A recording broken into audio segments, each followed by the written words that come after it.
또 영상으로 함께 다니엘 새벽 예배 드리는 지체들도 주 안에서 사랑하고 축복합니다.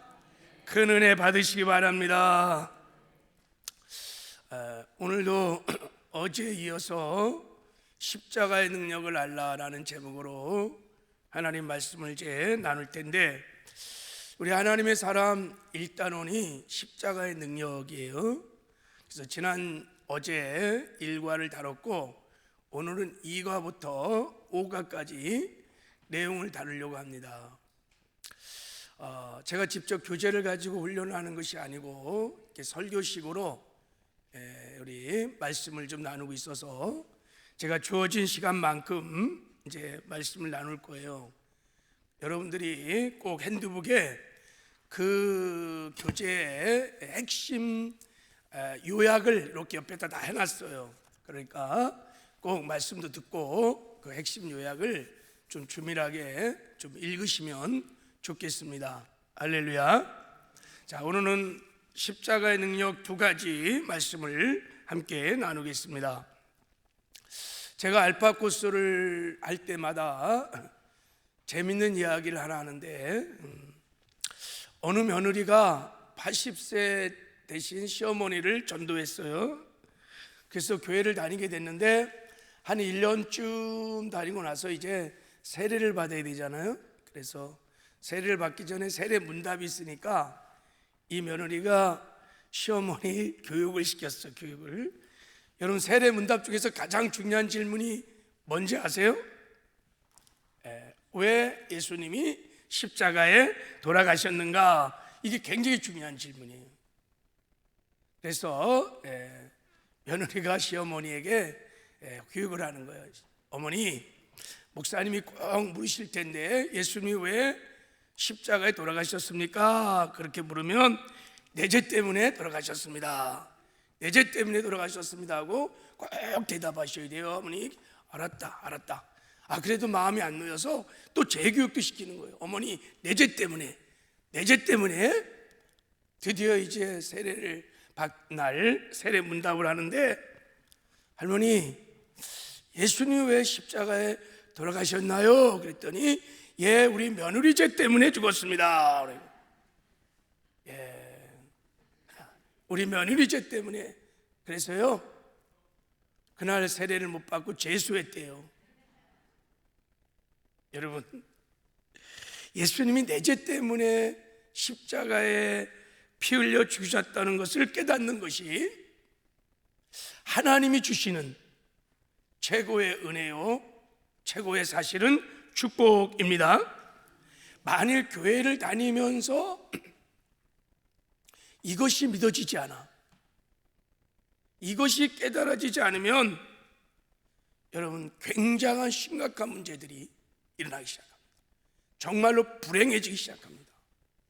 이 세상에 사는 삶도 불행하고 신앙생활도 불행하고 죽음 위에도 불행한 삶을 살 수밖에 없어요. 이것을 깨닫는 것이 굉장히, 왜냐하면 사람들은 행복을 굉장히 원합니다. 모두가 다 행복하길 원해요. 근데 그렇게 우리가 행복을 바람에도 불구하고 정말 행복한 삶을 사는 사람들이 많지 않아요. 왜 이렇게 우리가 그렇게 바라고 기대하는 만큼 행복한 삶을 살지 못하는가? 거기에는 많은 이유가 있다 그래요. 돈이 나는 없어서, 나는 건강하지 못해서, 나는 외모가 시원찮아서, 난 가방끈이 짧아서, 어떤 분들은 정치를 잘 못해갖고 내가 이렇게 못 사는 거야, 불행한 거야, 등등 여러 가지 이유를 대요. 그러나 성경의 대답은 간단합니다. 왜 사람이 불행하냐? 하나님을 떠났기 때문이라는 거예요. 물 떠난 고기가 행복할 수 없는 것처럼 하나님을 떠난 인생은 절대 행복할 수 없다는 거예요. 그럼 왜 우리가 하나님을 떠났을까요? 그것은 마귀에게 유혹을 받아서 죄를 졌기 때문이다. 죄를 지었기 때문이. 그래서 인간 불행의 근본 원인은 죄의 문제입니다. 죄의 문제를 해결하고 하나님께 돌아갈 때 비로소 인간은 진정한 안정과 만족과 행복한 삶을 누리며 살게 됩니다. 교회를 다니면서 이 죄의 문제가 완전히 해결되지 않고 하나님께 깊이 나가지 못하면 믿으면서도 신앙생활을 하면서도 불행한 삶을 살 수 있습니다. 그래서 교회를 다니면서 예수님이 나의 죄 때문에 십자가에 죽으셨다는 것을 깨닫는 것은 너무너무 중요한 것입니다. 이것은 내가 큰 죄인이라는 것을 깨달았다는 뜻이에요. 내가 지옥에 갈 수밖에 없는 죄인이라는 사실을 깨닫는 순간, 그때 비로소 회개가 일어나고 죄사함도 받고 영생도 얻고 하나님이 준비하신 새로운 삶을 시작할 수 있습니다. 자, 여러분 어떠세요? 나는 교회 나와서 정말 자신이 큰 죄인이라는 사실을 정말 알고 깨닫고 그렇게 믿고 있습니까? 예수님이 내 죄 때문에 십자가에 못 박혀 죽었다는 것을 정말 나는 믿고 있는가? 많은 사람이 자기가 죄인이라고는 고백을 해요. 근데 자신이 얼마나 큰 죄인인지 제대로 깨달은 사람은 많지 않습니다. 하나님, 이 죄인을 용서해 주세요. 상투적으로 그렇게 기도를 하지만 실제로 자신이 얼마나 큰 죄인이라는 것을 깊이 깨달은, 그리고 그렇게 알고 있는 사람들이 많지 않다는 거예요. 이게 굉장히 우리 신앙생활의 불행의 시작입니다. 여러분, 다윗이요 밧세바를 간음했어요. 그래서 그 죄를 숨기려고 남편 우리아를 죽였잖아요, 그죠? 그런데 그가요 자신이 저지른 일이 하나님 앞에 얼마나 큰 죄인지를 깨닫지 못했어요. 그게 얼마나 하나님 앞에 큰 죄인지를 다윗은 사실은 깨닫지 못하고 인정도 하지 않았어요. 그때 나단 선지자가요 다윗을 찾아갔어요. 소와 양이 많은 부자가 있었고 정말 가난한 사람이 양 한 마리를 가지고 있었는데 그것을 빼앗아서 손님을 대접했다는 이야기를 나단 선지자가 하는 순간에 다윗이 뭐라고 하는지 알아요? 화를 내면서 이런 나쁜 놈이 있나? 그놈을 당장 잡아서 죽이라는 거예요. 사실 그 말은 자신에게 한 말이었어요. 하나님이 너에게 한 말이에요. 네가 바로 그 죄인이라는 거예요. 마땅히 죽어야 할 그런 엄청난 죄를 지고 있음에도 불구하고 자기는 전혀 그런 죄를 짓지 않은 것처럼 그렇게 생각하고 있었어요. 이 다윗의 모습이 어쩌면 우리들의 모습일 수 있습니다. 이게 신앙생활의 불행을 가져오는 것입니다. 그래서 우리는 믿어야 돼요. 이 우습게 들었던 할머니 이야기가 사실은 우리들의 이야기일 수 있습니다. 그러면 어떻게 내가 지옥에 갈 수밖에 없는 큰 죄인이라는 것을 깨달을 수 있을까? 세상에서는요 이것을 깨달을 수 있는 길이 없어요. 이것을 깨달을 수 있는 길이 딱 하나 있습니다. 그것은 십자가를 바라보는 것입니다. 십자가의 예수님을 만나는 것입니다. 여러분, 예수님의 십자가는 죄인을 위한 십자가입니다. 지옥에 가야 마땅한 죄인들을 구원하기 위해서 예수님이, 죄가 없으신 예수님이 십자가를 지신 것입니다. 그래서 이 세상에서 내가 지옥 갈 수밖에 없는 죄인이라는 사실을 깨닫게 해주는 것 오직 십자가밖에 없습니다. 죄를 깨닫게 하는 것, 그것이 바로 십자가의 능력인 것입니다. 십자가 예수를 바라볼 때 죄가 깨달아집니다. 회개가 일어납니다. 죄사함을 받습니다. 영생을 얻습니다. 할렐루야. 사도행전 2장에 보면 예수님을 십자가에 못 박은 유대인들이 나옵니다. 자기들이 하는 일이 얼마나 큰 죄를 짓는 것인지를 알지 못했습니다. 그래서 예수님께서 왜 말씀을 펼쳤어요? 네. 저를 비춰주세요. 자, 예수님께서 부활하고 승천하리에 오순절날 성령이 오셨죠, 그죠? 그래서 베드로가 성령 충만해서 그들에게 이제 설교를 할 때 이렇게 외쳤습니다. 너희가 십자가에 못 박은 이 예수를 하나님이 주와 그리스도가 되게 하셨느니라. 이렇게 너희가 십자가에 못 박은 이 예수를, 너희가 십자가에 이 예수님을 못 박았다는 거예요. 너희가 죄 없는 하나님의 아들 예수를 십자가에 못 박았다는 거예요. 이 메시지를 이들이 듣는 순간에 유대인들의 마음에 통렬한 죄책감이 막 밀려오기 시작했어요. 예수님을 바라본 것입니다. 그때 그들이 우리가 어찌할꼬 하면서 막 통회하고 자복하며 회개 역사가 일어났습니다. 내가 예수를 죽인 죄인입니다. 그래서 그들이 베드로 앞에 나와서 예수를 영접하고 구원받는 역사가 일어났습니다. 바로 그 순간 그들이 십자가에 못 박힌 예수를 보았기 때문입니다. 예수님과의 인카운트가 일어났기 때문에 그들이 죄인임을, 자기들이 십자가에 죄 없는 예수를 못 박아 죽인 죄인임을 깨닫게 된 것입니다. 이 예수님의 사람 교재에 보면요, 이런 적용 질문이 하나 있습니다. 여러분, 언제 자신이 지옥에 갈 수밖에 없는 죄인이라는 사실을 깨달았습니까? 라는 질문이 있어요. 여러분 어떠세요? 나는 언제 정말 난 죄인이다, 나는 지옥에 갈 수밖에 없는 큰 죄인이구나, 이것을 깨달은 적이 언제냐는 질문이에요. 제가 이 교재를 가지고 훈련을 시킬 때 저도 거기에 대해서 답을 적었어요.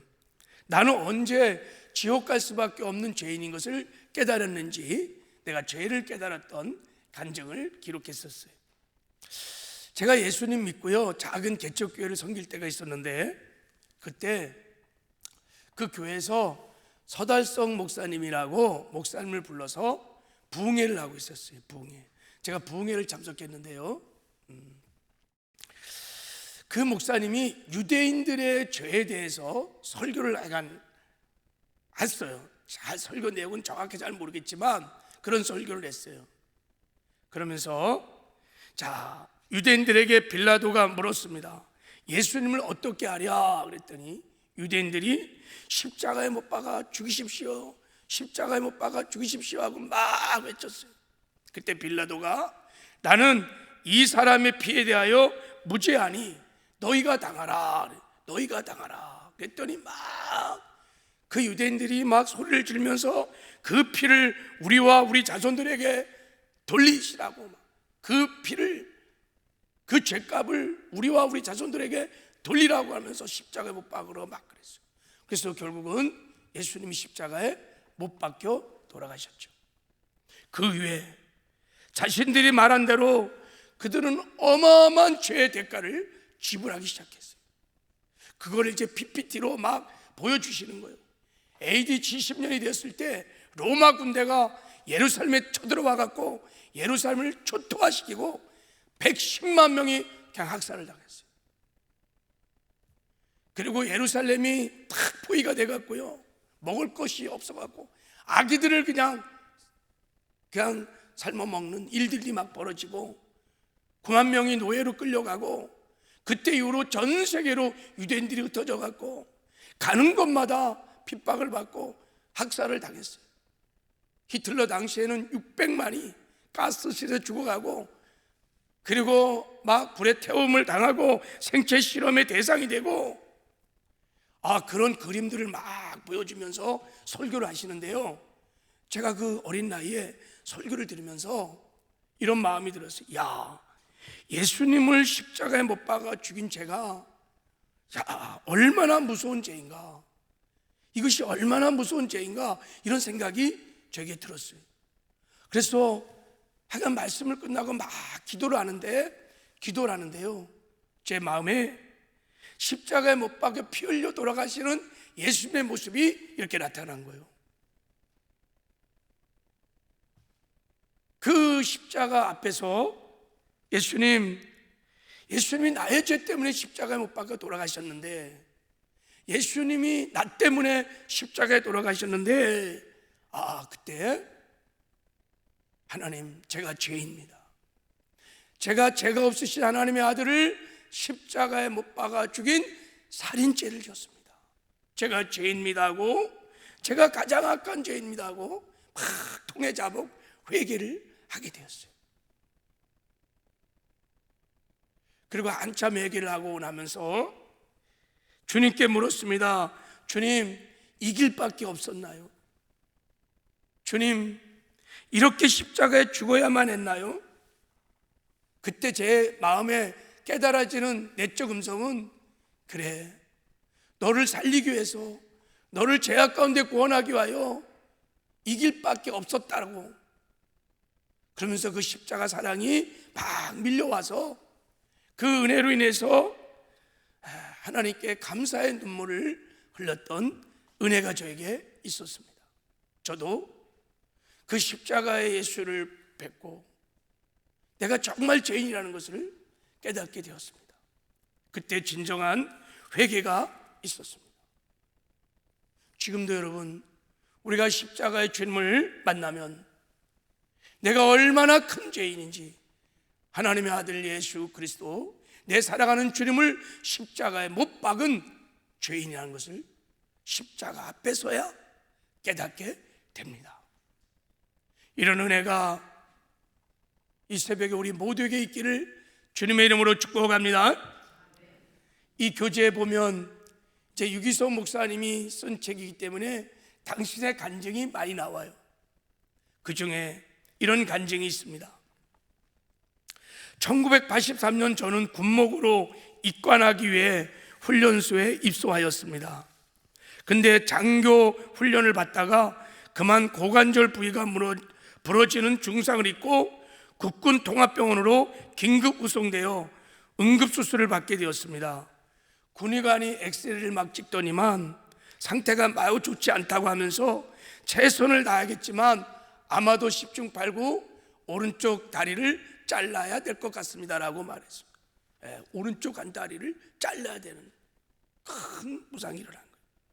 도무지 실감나지 않는 이야기였습니다. 내가 장애인이 되다니 정말 믿을 수가 없었습니다. 급하게 다음날 수술 스케줄이 잡혔습니다. 저 역시 너무 당황스러워서 어찌할 바를 몰랐습니다. 부모님과 아내에게 연락을 해야겠는데 마땅히 연락을 부탁할 사람조차 없었습니다. 수술을 준비를 마친 의료진과 위생병이 나가고 저는 수술 대기실에 홀로 남겨졌습니다. 시계를 보니 밤 11시쯤이 되었습니다. 그제야 비로소 하나님이 생각났습니다. 그때 비로소 하나님이 생각났다는 거예요. 그래서 하나님, 저는 큰 소리 하나님을 불렀습니다. 그러나 아무 응답이 없었습니다. 하나님 또 하나님을 찾았습니다. 3번씩이나 하나님을 계속 불렀는데 하나님은 아무 대답이 없었습니다. 순간 저는 제 속에서 울컥하고 올라오는 통곡이 터졌습니다. 너무나 비참했습니다. 한쪽 다리를 잘라내야 한다는 것이 비참한 것이 아니라 내가 엉터리 목사였구나 하는 사실이 너무 비참하게 느껴졌습니다.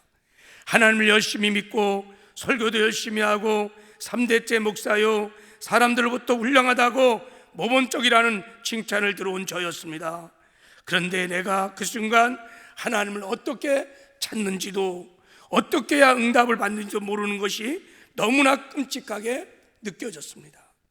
그때 문득 머릿속에 번개처럼 떠오른 일이 있었습니다. 저는 군송교를 위해 군목을 간다고 했습니다. 그러나 내면의 진정한 동기는 그게 아니었습니다. 사병 생활보다 장교 생활이 더 편해 보여서 지원한 것입니다. 또 목사 안수도 일찍 받고 제대해서 유학도 다녀오고 나중에 큰 교회 담임 목사가 되는 것이 그 당시 저의 꿈이었습니다. 겉으로는 하나님의 종이라고 하면서 사실 제 안에 하나님을 이용해서 성공해 보려는 교활한 야심이 저에게 있었습니다. 저는 제 안에 육신의 정욕과 안목의 정욕과 이생의 자랑, 세상에 있는 모든 더러운 것이 다 들어있음을 그제서야 깨달았습니다. 그날 밤 하나님께서 제 마음속 깊은 곳에 샅샅이 드러내 보여주실 때 저는 밤새 얼마나 울며 회개했는지 모릅니다. 하나님이 보고 계신 것도 모르고 사람의 눈에 안 보이면 죄가 아닌 줄 알았습니다. 새벽 역이 되자 저는 제가 당한 사고가 아니라 하나님의 은혜였음을 깨달았습니다. 내가 이 모습 그대로 어떻게 목사가 될 수 있을까? 이대로 두면 안 될 것 같으니까 하나님이 내 다리를 치셨구나. 그때 비로소 진짜 저 자신을 보게 되었습니다. 이토록 깊이 뿌리 박힌 죄를 주님의 십자가 보혈의 능력으로 씻어 주시기를 구하면서 그 새벽에 저는 예수님을 인격적으로 만났습니다. 그러자 다리를 절단하지 않도록 고쳐달라던 저의 기도의 제목이 바뀌었습니다. 하나님이 이 오른쪽 다리를 하나님께 바치겠습니다. 사지가 멀쩡하면 또다시 야망대로 살 테니 차라리 하나님을 위해 장애를 안고 살아가는 것이 낫겠다는 생각을 했습니다. 하나님, 저는 이제 진짜 하나님의 종이 되고 싶습니다. 하나님이 가라고 하신 곳에 하나님께서 주시는 사명을 감당하다가 하나님 앞에 갔을 때 나의 종아 수고했다, 이 말씀 한마디면 해주시면 저는 원이 없겠습니다. 그렇게 하나님 앞에 오른쪽 다리를 바치겠다고 고백하자 하염없이 눈물이 흘렀습니다. 하지만 이때 흘린 눈물은 두렵고 비참해서 흘린 것이 아니었습니다. 그때 저는 분명히 느꼈습니다. 제 인생이 바뀌고 있구나. 지금까지 내 마음대로 살았는데 이제부터는 진짜 하나님이 종이 되는 것이다. 내면 깊은 곳에부터 말할 수 없는 감격이 솟구쳐 올랐습니다. 감사하게도 수술은 무사히 끝났고 그 2번의 추가 수술 끝에 저는 온전히 치유되어 다리도 절단하지 않게 되었습니다. 물론 그 다리가 지금까지 약간의 일기예보 역할을 하고 있습니다. 그래도 오히려 더 감사합니다. 저는 그 흉터를 보고 만질 때마다 그날의 회개를 기억합니다. 그리고 그 주님을 바라보면서 주님의 뜻에 순종함으로 늘 주님과 동행하는 삶을 살게 되었습니다. 할렐루야. 십자가의 능력이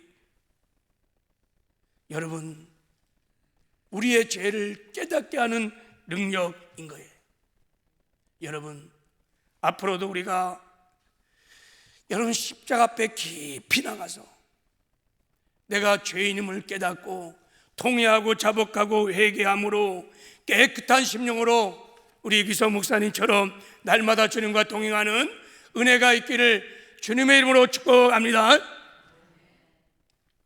그리고 십자가의 2번째 능력은 하나님의 은혜와 사랑을 깨닫고 믿게 하는 능력입니다. 우리가 십자가를 바라보면요, 내가 제사함 받은 하나님의 자녀, 하나님의 사랑을 받고 있는 행복한 자라는 것이 깨달아지고 믿어지는 은혜가 임합니다. 로마서 5장 8절에 보면 우리가 아직 재현되었을 때 그리스도께서 우리를 위하여 죽으심으로 하나님께서 우리에 대한 자기의 사랑을 확증하셨느니라. 십자가를 바라보면 거기 저와 여러분을 사랑하시는 하나님 아버지의 사랑이 있습니다. 할렐루야. 그리고요, 그 십자가를 바라보면 우리가 읽었던 본문의 말씀 시편 32편 1편이요, 허물의 사함을 받고 자신의 죄가 가려진 자는 복이 있도다. 허물의 사함을 받고 죄가 가려진 자는 복이 있다는 거예요. 십자가를 바라보면 여러분 이 복이 깨달아지고 믿어지기 시작합니다. 내 죄가 사함을 받았다는 것, 내가 죄가 가려졌다는 것, 이것이 얼마나 큰 축복인지 몰라요.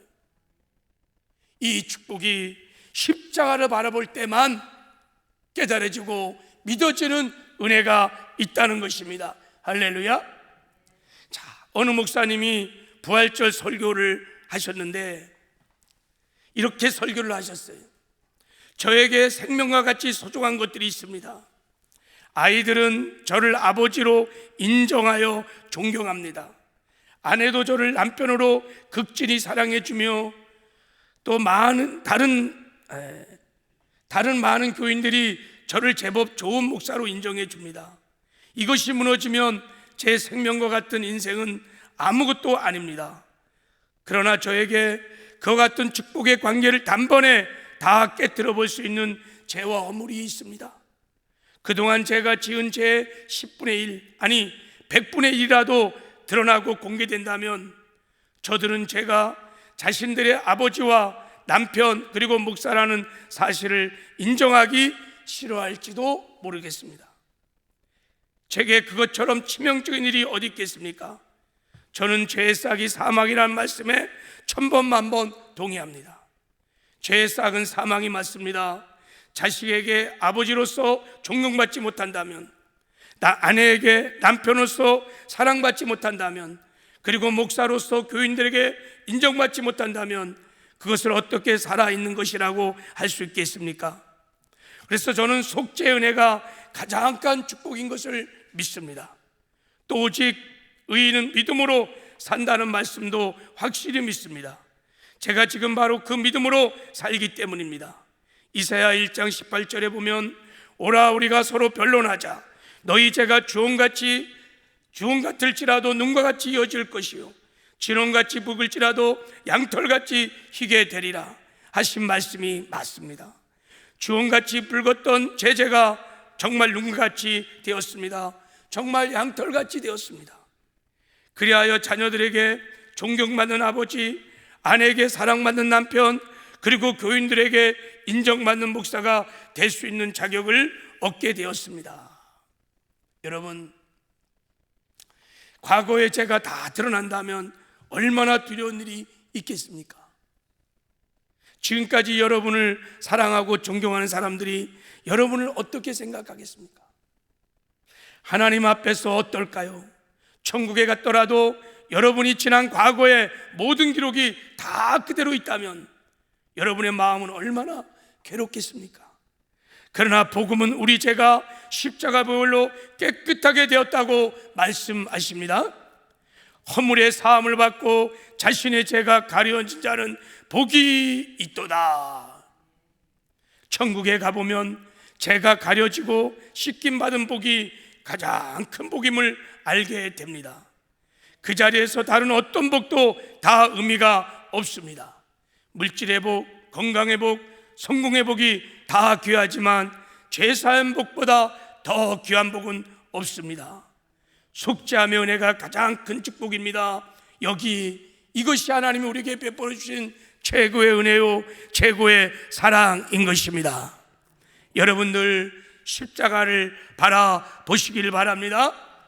거기 제3을 받은 하나님의 은혜가, 우리에게 제3을 베풀어 주신 하나님의 사랑이 십자가에 있습니다. 오늘도 이 십자가의 사랑을, 이 은혜를 깊이 확신하면서 이 사랑에 감사하며 주님과 날마다 여주동행하는 은혜가 있기를 주님의 이름으로 축복합니다. 이제 우리 말씀 붙들고 함께 기도할 때 여러분 믿음의 눈을 열어 십자가를 바라보시길 바랍니다.